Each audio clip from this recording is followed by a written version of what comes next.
Assalamualaikum warahmatullahi wabarakatuh. Kami dari kelompok 7 ingin menjelaskan tentang obligasi syariah yang disusun oleh 1. Hasan Abdullah, 2. Muhammad Imam Nur Syafi'i, 3. Muhammad Mufid Ferdian.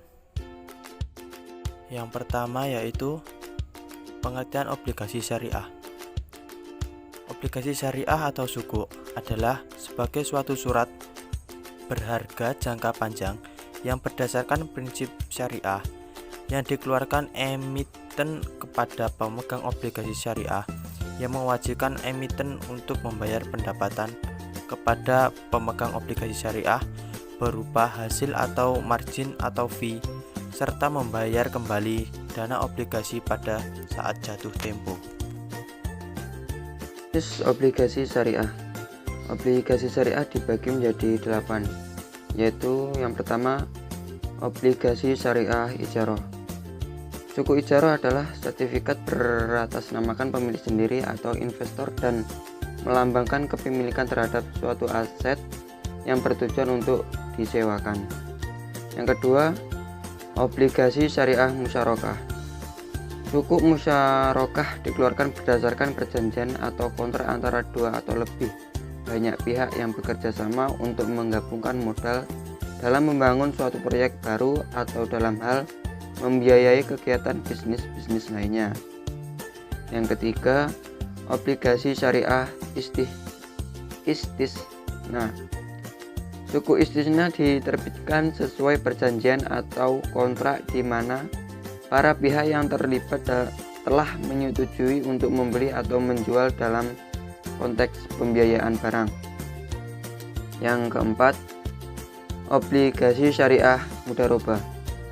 Obligasi syariah dalam bentuk mudharabah adalah bentuk kerjasama di mana suatu pihak menyediakan modal dan pihak lain akan menyediakan tenaga.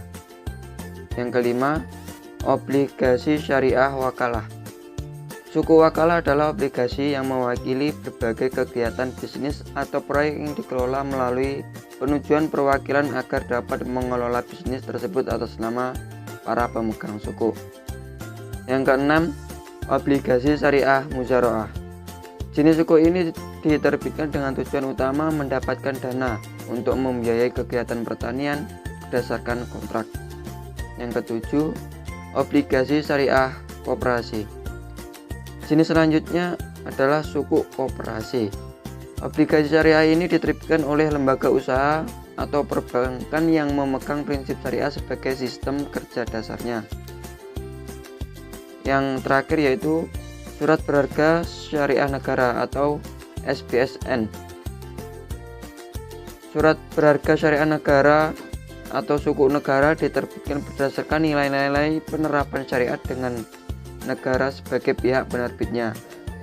SBSN bisa juga digunakan sebagai bukti pembagian aset dalam mata uang rupiah maupun mata uang asing.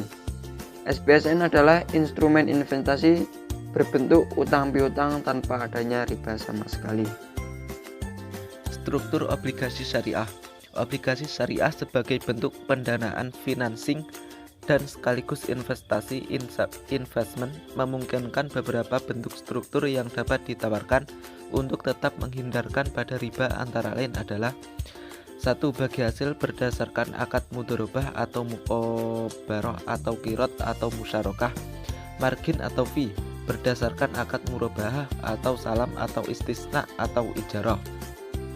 Perkembangan obligasi syariah di Indonesia. Di Indonesia, pasar keuangan syariah termasuk sukuk tumbuh dengan cepat, meskipun porsinya dibandingkan dengan konvensional masih relatif sangat kecil. Sekian